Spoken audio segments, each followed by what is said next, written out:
মানবতাবিরোধী অপরাধের মামলায় ক্ষমতাচ্যুত প্রধানমন্ত্রী শেখ হাসিনা সহ ৮ জনের বিরুদ্ধে অভিযোগ গঠনের শুনানি আজ। রাজধানীর কল্যাণপুরে জাহাজবাড়ি নামে ভবনে জঙ্গি নাটক সাজিয়ে ৯ তরুণকে হত্যার ঘটনায় এই মামলা করা হয়। আন্তর্জাতিক অপরাধ ট্রাইব্যুনাল ১-এর চেয়ারম্যান বিচারপতি মোহাম্মদ গোলাম মর্তুজা মজুমদারের নেতৃত্বাধীন ৩ সদস্যের বিচারিক প্যানেলের শুনানির কথা রয়েছে। প্যানেলের অপর সদস্যরা হলেন বিচারপতি মোহাম্মদ শফিউল আলম মাহমুদ ও বিচারক মোহাম্মদ মহিতুল হক এনাম চৌধুরী।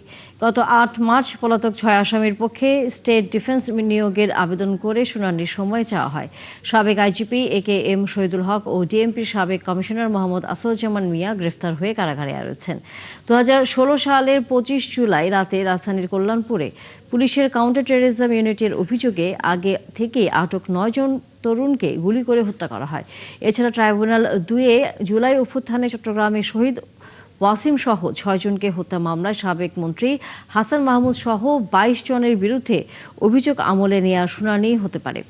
একই ট্রাইব্যুনালে রয়েছে জাসদ সভাপতি হাসানুল হক ইনুর মামলার যুক্তিতর্ক উপস্থাপন।